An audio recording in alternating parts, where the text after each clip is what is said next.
A shy new kid endures daily torment until his secret MMA training leaves Bullies shattered. Alex Chen stood frozen in the hallway of Westlake High, clutching his schedule like a shield. At 15, he was small for his age, 5'6" with a slight build that made him look even younger. His oversized glasses slid down his nose as he scanned the room numbers, trying to find his first class. Being the new kid halfway through sophomore year was bad enough, but being the new Asian kid in a predominantly white school made him stand out even more. Just get through the day without drawing attention, he told himself, pushing his glasses back up. The hallway buzzed with the comfortable chatter of students who had known each other for years. No one even glanced his way as he navigated through the crowd, which was fine by him. Alex had moved 6 times in the past 5 years due to his father's military reassignments. He'd learned that staying quiet and invisible was the best strategy for surviving a new school. What no one at Westlake High knew, what no one had known at any of his schools, was that Alex had been training in mixed martial arts since he was 7. His father, a former Marine with a passion for combat sports, had insisted that his son learn to defend himself. By now, Alex had earned black belts in both Taekwondo and Judo, and had recently begun competing in regional MMA tournaments under his coach's guidance. Not that anyone would guess it from looking at him. His mother's insistence on focusing on academics meant that Alex downplayed his training, keeping it as a private passion. He never wore his tournament shirts to school or talked about his weekend competitions. His parents had drilled into him that fighting at school was absolutely forbidden. It could jeopardize his father's military career if Alex got into trouble. "Hey, watch it, chink." The harsh voice cut through Alex's thoughts as a shoulder slammed into him, sending him stumbling against the lockers. His schedule fluttered to the ground, and several students snickered. Looking up, Alex found himself staring at 3 boys.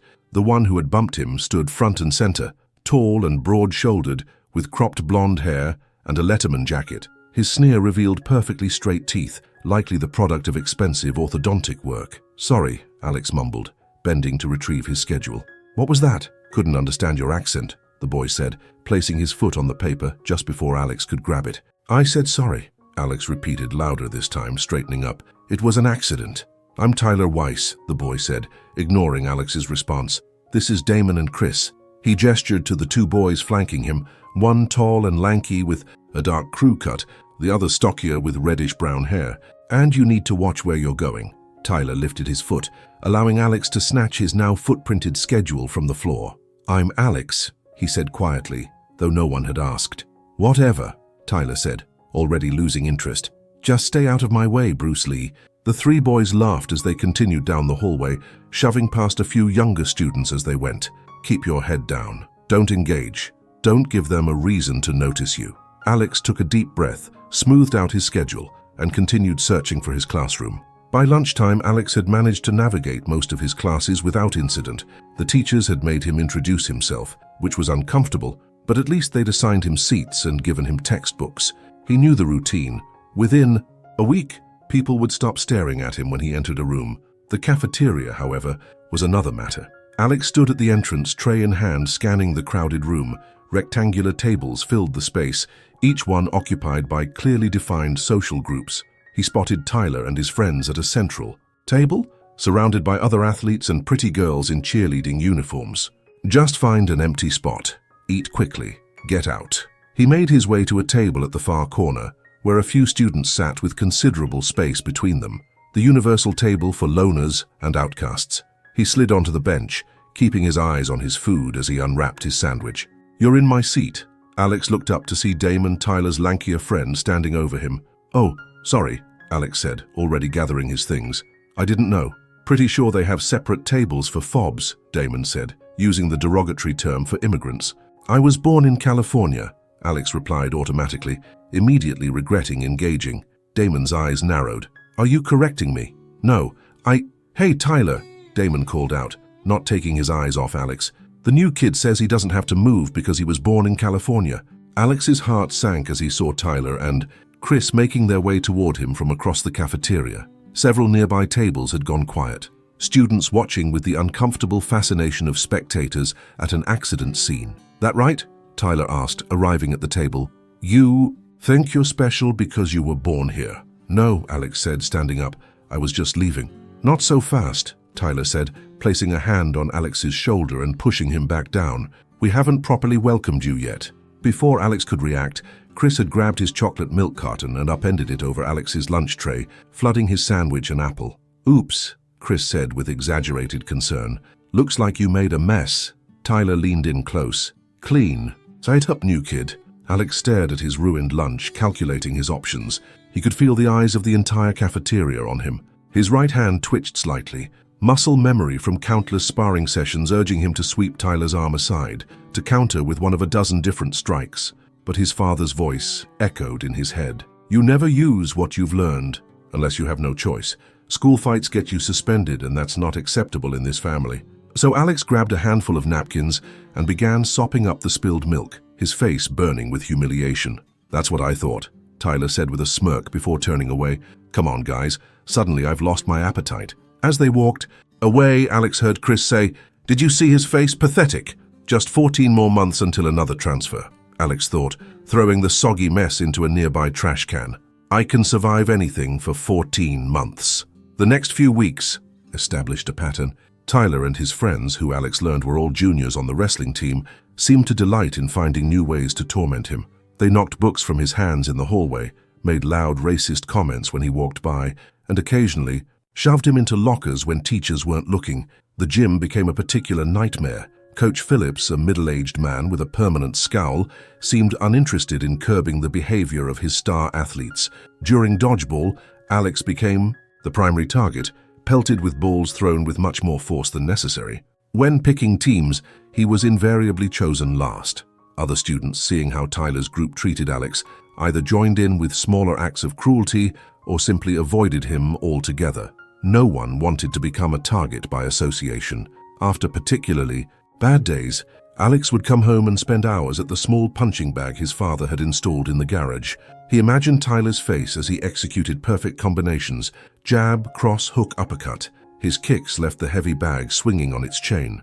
But the temporary relief never lasted. "You seem tense lately," his father observed one evening as they practiced grappling techniques on the mats they'd laid out. "Everything okay at school?" "It's fine," Alex said, not meeting his eyes.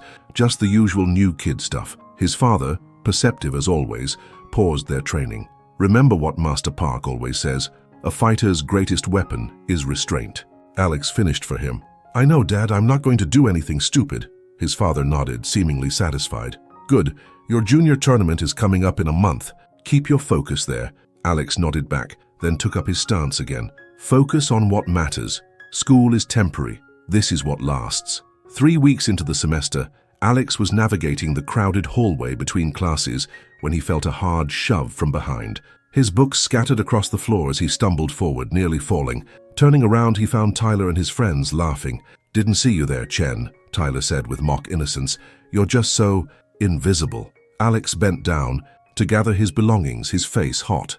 As he reached for his math textbook, a foot came down on his outstretched hand. Not hard enough to injure, but firmly enough to trap it against the cold tile. "I've been wondering," Tyler said, leaning down slightly. "Is it true that Asian guys have tiny dicks?" "That's what everyone says." Several onlookers laughed nervously. Alex remained silent, focusing on controlling his breathing the way he did before a match. "I asked you a question," Tyler said, pressing down harder on Alex's hand. "Let me go," Alex said quietly. "What was that? Couldn't hear you. I said let me go." Alex's voice was still calm but firmer now. Tyler exchanged amused glances with Damon and Chris. "Or what?" For a brief moment, Alex considered the question seriously. "Or I could break your ankle with a single twist, or I could sweep your supporting leg and have you on the ground in under a second." But he said nothing, and after a few more uncomfortable seconds, Tyler removed his foot. "That's what I thought," he said, kicking Alex's notebook further down the hall before walking away with his friends. As Alex gathered his scattered belongings, he noticed a girl helping to collect some of his papers. She had curly brown hair pulled back in a ponytail and sympathetic eyes behind round glasses. "They're jerks," she said quietly, handing him a stack of worksheets. "I'm Emma, by the way. We have English together." "Alex," he replied, taking the papers. "Gratefully." "I know," she said with a small smile. "Not many of us transfer mid-year. You kind of stand out." "Apparently," he said dryly. "Why do you let them treat you like that?" she asked as they both stood up. Alex shrugged. "Fighting back just makes things worse." "Maybe," Emma said, unconvinced. "But doing nothing doesn't seem to be working either." The warning bell rang before Alex could respond. "See you in English," Emma said, giving him a small wave as she hurried off. Alex watched her go, considering her words. She's right. Doing nothing isn't working. But what am I supposed to do? The locker room after gym class had become the most dangerous time in Alex's day. Coach Phillips always disappeared into his office, leaving the boys unsupervised. As they showered and changed, Alex had developed a strategy of lingering on the gym floor, pretending to practice basketball shots until most of the class had finished changing. It wasn't foolproof, but it reduced the time he had to spend in Tyler's presence. Today, however, Coach Phillips blew his whistle and announced, "Chen, stop wasting time and hit the showers. Not running a recreation center here." Alex reluctantly made his way to the locker room, hearing the boisterous voices of the other boys before he even opened the door. He kept his eyes down as he moved to his locker, hoping to remain unnoticed. For a few minutes it seemed to work. He managed to change out of his gym clothes and was just pulling his regular shirt over his head when he heard Tyler's voice. Well, look who finally decided to join us." Alex said nothing, focusing on gathering his things quickly. "I'm talking to you, Chen," Tyler said, stepping closer. "What? Too good to answer." "Just trying to change," Alex said evenly, closing his locker. "Hold up," Damon said, suddenly grabbing Alex's arm. "What's this?" Before Alex could pull away, Damon had pushed up his sleeve, revealing the edge of a large bruise on his bicep, a souvenir from his last sparring session. "Somebody's been beating on our little friend," Tyler said with feigned concern. "Who was it, Chen? Your strict Asian daddy?" "It's from training," Alex said, yanking his arm back and pulling down his sleeve. "Training for what?" "Math Olympics," Chris snickered. Alex grabbed his backpack. "I need to get to class." No, I'm interested now," Tyler said, blocking his path. "What kind of training gives you bruises like that?" Alex hesitated. "Mixed martial arts." There was a moment of silence before all three boys burst out laughing. "You?" Tyler wheezed. "That's the funniest thing I've ever heard." "He probably means like Kung Fu Panda stuff," Damon added, making exaggerated martial arts poses and sounds that bore no resemblance to any actual fighting style. "Show us some moves, Bruce Lee," Tyler said, giving Alex a shove that sent him back against the lockers. Something shifted in Alex in that moment. Not anger. He'd been trained to control that, but a cold certainty that this wouldn't stop, that it would only escalate. "I don't want trouble," he said, the phrase he'd been taught to say before defending himself. "Too late," Tyler said, shoving him again, harder this time. Alex remained rooted in place, his balance perfect. His eyes met Tyler's, and for the first time, he didn't look away. "Back off," he said quietly. Something in his tone must have registered because Tyler hesitated, briefly before covering it with a smirk. "Or what, you'll karate chop me?" "Just leave me alone," Alex said, sidestepping around him and walking toward the exit, his heart pounding. Behind him, he heard Tyler call out, "This isn't over, Chen." "No," Alex thought. "I don't think it is." The confrontation in the locker room seemed to have escalated things.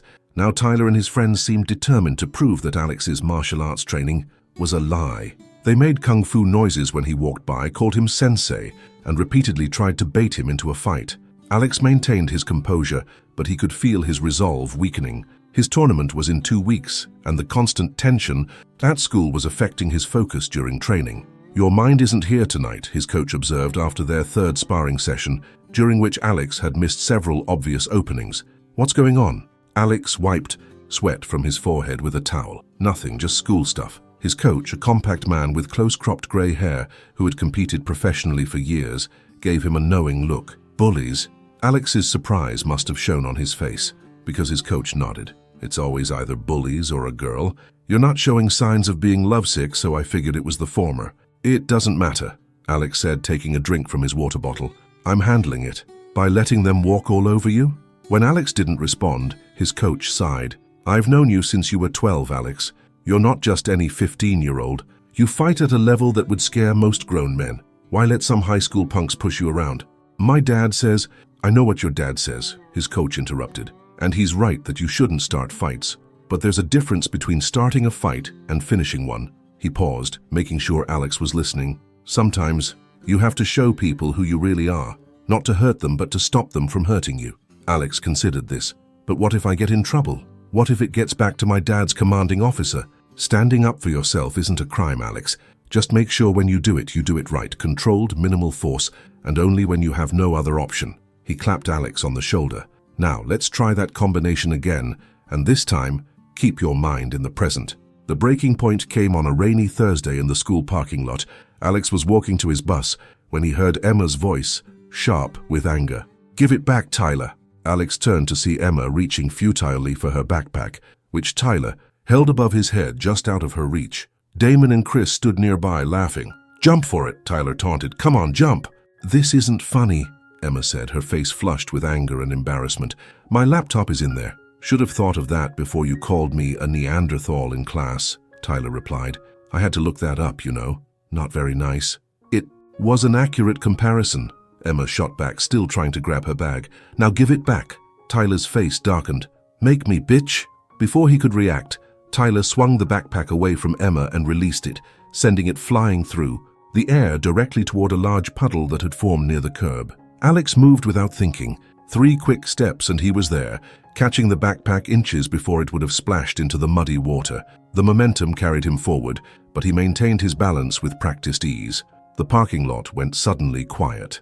"Nice catch," Tyler said after a moment, his voice laced with sarcasm. "Your kung fu is strong." Alex handed the backpack to Emma, whose eyes were wide with surprise. "Thanks," she said quietly. "No problem," he replied, before turning to face Tyler. "That was unnecessary. What are you going to do about it?" Tyler challenged, stepping closer. Alex stood his ground. "Nothing, if you walk away now." Tyler laughed incredulously. "Is that a threat?" "It's a choice," Alex said, his voice steady. "Your choice." By now a small crowd had gathered, sensing confrontation. Alex was acutely aware of the audience, of the phones that had come out to record whatever happened next. "I think the little kung fu master needs a reality check," Tyler said, glancing at his friends, who moved to flank him. "What do you guys think?" "Definitely," Chris agreed with a predatory grin. "Alex, don't," Emma said, touching his arm. "They're not worth it." But Alex had already made his decision. His coach's words echoed in his mind. "Sometimes you have to show people who you really are." "Last chance," he said quietly. "Walk away." Tyler's response was a sudden lunge forward, his right arm extending in what would have been a painful shove if it had connected. Alex sidestepped with such fluid precision that several onlookers gasped. Tyler stumbled forward, thrown off balance by meeting no resistance. "What the?" he began, turning back with anger flashing in his eyes. "Don't," Alex warned, his stance subtly shifting. To most observers, he probably just looked like he was standing normally, but anyone with training would recognize the perfectly balanced posture, the slightly bent knees, the hands held casually but ready at his sides. Tyler, however, saw only the same small, quiet boy he'd been tormenting for weeks. He charged again, this time swinging a wild punch aimed at Alex's face. Alex parried the blow with his left forearm, deflecting it outward while simultaneously stepping inside Tyler's guard. His right hand shot out in a perfectly controlled palm, strike to Tyler's chest, just enough force to push him back without causing injury. Tyler staggered back several steps, his face a mask of shock. "What the hell?" "I told you to walk away," Alex said calmly. A crowd had definitely formed now, students watching in disbelief as the quiet new kid faced down the school's notorious bully. "Get him," Tyler commanded his friends. Damon hesitated, but Chris moved forward, attempting to grab Alex from behind. With movements that seemed effortless, Alex ducked under the attempted hold, used Chris's momentum against him, and executed a simple sweep that sent the larger boy sprawling onto the wet asphalt. "Stay down," Alex advised as Chris struggled to his feet, face red with embarrassment and rage. Damon, seeing what had happened to Chris, backed away. "Dude, I think he actually knows this stuff." But Tyler wasn't ready to accept defeat. With a roar of frustration, he charged Alex again, this time more carefully, his wrestling training evident in his stance. He feinted left before diving low for a takedown. Alex had spent years training against wrestlers. He sprawled perfectly, preventing Tyler from securing his legs, then used the boy's forward momentum to guide him down to the ground. In seconds, he had transitioned to a controlling position behind Tyler, one arm wrapped around his neck in a light hold that could have been much more restrictive had Alex chosen to apply pressure. "It's over," Alex said quietly near Tyler's. "I don't want to hurt you. Nod if you're done." For a moment, Tyler continued to struggle, but the efficiency of Alex's control soon made it clear to him that he was outmatched. Finally, he gave a grudging nod. Alex immediately released him and backed away, hands up in a non-threatening gesture. The crowd of students was completely silent, phones still recording as Tyler slowly got to his feet, rubbing his neck. "Where did you learn to do that?" someone finally asked from the crowd. Alex shrugged slightly. I train at Pinnacle MMA, 5 days a week for the past 8 years. A murmur ran through the gathered students. Pinnacle was well known. Their fighters routinely dominated regional competitions and had sent several athletes to the UFC. Bullshit, Tyler spat, but there was uncertainty in his voice now. In response, Alex pulled out his phone, opened his photos, and held it up to show the most recent image, himself on the winner's podium at the State Youth Championships 3 months ago. Gold medal around his neck, his coach and father standing proudly beside him. More whispers spread through the crowd. So all this time, Emma began. I didn't want trouble, Alex said simply. I still don't. Tyler's face was a complex mix of anger, humiliation, and disbelief. For a moment it seemed like he might attack again, but then his shoulders slumped slightly. Whatever, he muttered. Not worth my time anyway. As Tyler and his friends retreated across the parking lot, the gathered students began to disperse, many of them looking at Alex with new eyes. Several boys approached him with questions about his training. A few patted him on the back or offered fist bumps. Emma stood watching, a small smile on her face. That was impressive, she said, when he finally made his way back to her. I'm probably going to be in huge trouble, Alex admitted, the adrenaline beginning to fade. My dad's going to freak out. I've got the whole thing on video, Emma said, holding up her phone. It clearly shows them attacking you and you defending yourself with minimal force. You didn't even hit anyone, just controlled them. She paused. Plus, about 20 witnesses saw Tyler try to destroy my laptop by throwing it in water. I think you'll be okay. Alex nodded, hoping she was right. Thanks. Why did you hide it? She asked as they began walking toward the buses. Your training, I mean.